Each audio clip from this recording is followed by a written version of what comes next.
Amado irmão, amada irmã, saúde e paz. Vamos fecundar o caminho da nossa fé neste tempo do Advento, iluminados por esta esperançosa notícia. O Senhor vem ao nosso encontro, assume a nossa condição, igual a nós em tudo, exceto no pecado, para nos elevar à verdadeira estatura da nossa dignidade de filhos e filhas de Deus. Por isso, estamos cuidando da nossa fé. O tempo do Advento é um tempo de cuidar da fé. A palavra de Deus nos indica caminhos nesta direção, dinâmicas para esta experiência. Pois lembremos-nos, a fé autêntica se desdobra em solidariedade, em gestos concretos, como nos aponta o comentário sobre o Diatessaron de Santo Efrem, um diácono. Ele comenta: no deserto nosso Senhor multiplicou o pão, como em Caná transformou a água em vinho. Habituava assim o paladar dos homens a seu pão e a seu vinho, esperando a hora de dar-lhes o seu corpo e o seu sangue. Fê-los saborear um pão e um vinho transitórios, para despertar neles o desejo do seu corpo e do seu sangue vivificantes. Deu-lhes de graça essas coisas menores, que são o pão e o vinho, para que soubessem que o seu supremo dom seria também gratuito. Deu-lhes gratuitamente pão e vinho, embora pudessem comprá-los, a fim de ficarem sabendo que não exigiria que pagassem uma realidade sem preço. Porque se podiam pagar o preço do pão e do vinho, não poderiam pagar o seu corpo e o seu sangue. Assim não fez senão cumular-nos gratuitamente com seus dons. Tratou-nos com carinho afetuoso.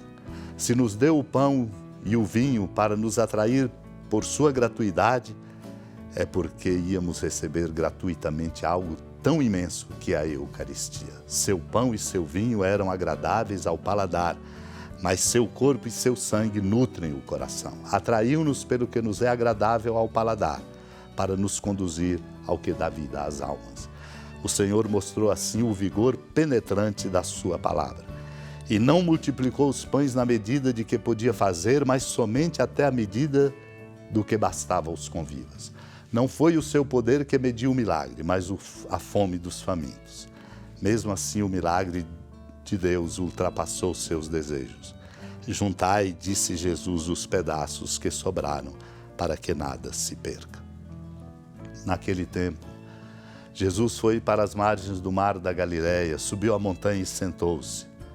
Numerosas multidões aproximaram-se dele, levando consigo coxos, aleijados, cegos, mudos e muitos outros doentes. Então os colocaram aos pés de Jesus e ele os curou. O povo ficou admirado quando viu os mudos falando, os aleijados sendo curados, os coxos andando e os cegos enxergando, e glorificavam a Deus de Israel. Jesus chamou seus discípulos e disse: tendo compaixão da multidão, porque já faz 3 dias que está comigo e nada tem para comer. Não quero mandá-los embora com fome, para que não desmaiem pelo caminho. Os discípulos disseram: onde vamos buscar neste deserto tantos pães para saciar tão grande multidão? Jesus perguntou: quantos pães tendes? Eles responderam: 7 e alguns peixinhos.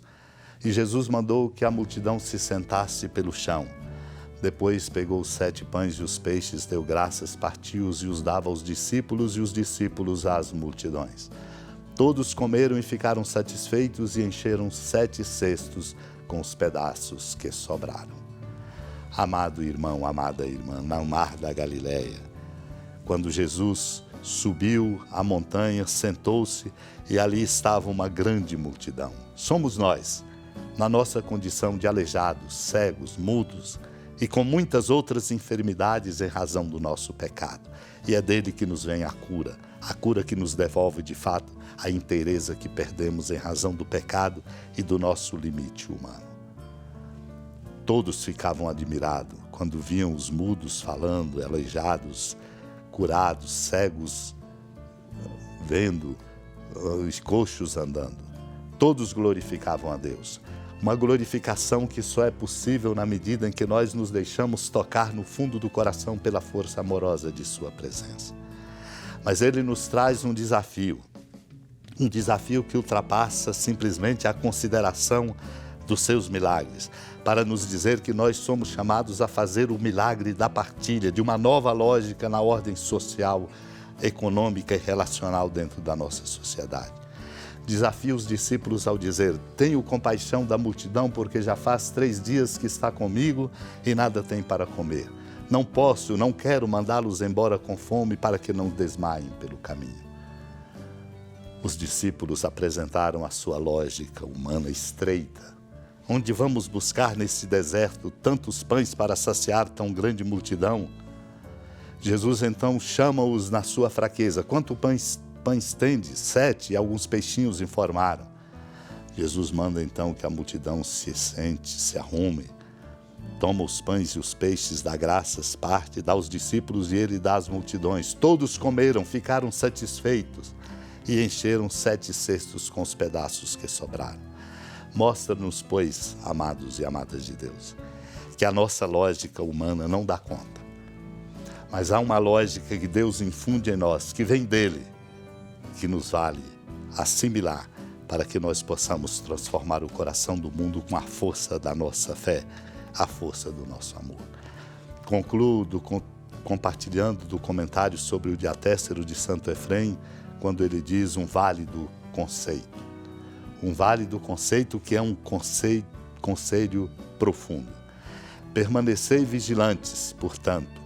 Quando o corpo dorme, é a natureza que nos domina e nossa atividade é então dirigida não por nossa vontade, mas pelos impulsos da natureza. E quando a alma está dominada por um pesado torpor, como por exemplo a pusilanimidade ou a tristeza, é o inimigo que a domina e a conduz mesmo contra a sua vontade. Os impulsos dominam a natureza e o inimigo domina a alma. Por isso o Senhor recomendou ao homem a vigilância, tanto da alma quanto do corpo. Supliquemos a Deus a graça da vigilância para fazer brotar em nós um sentimento profundo de confiança em Deus e uma capacidade de perceber de fato o que conta, para que nós possamos ser no coração do mundo instrumentos do amor de Deus para implantar, manter e cultivar a fraternidade solidária. Unidos, amada Mãe Maria, supliquemos.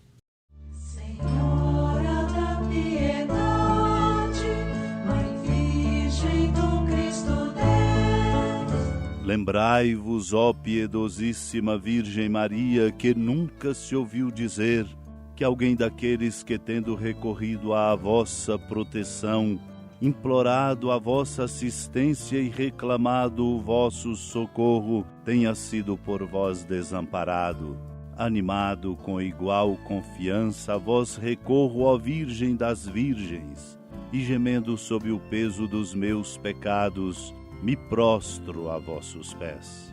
Não desprezeis as minhas súplicas, ó Mãe do Verbo encarnado, mas dignai-vos de as ouvir propícia e de me alcançar o que vos peço.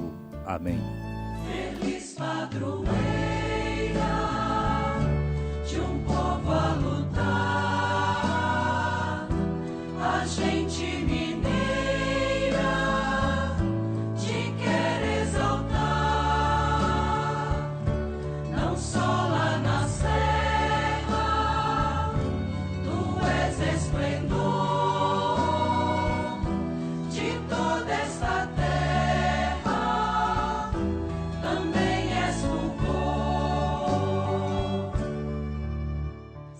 Amado irmão, amada irmã, com alegria do Santuário Basílica da Padroeira do Estado de Minas Gerais, a Senhora da Piedade, que da sua casa de clemência e bondade nos acompanhe e nos abençoa do alto da serra, magnífica arquitetura divina, a bênção de Deus, amor misericordioso.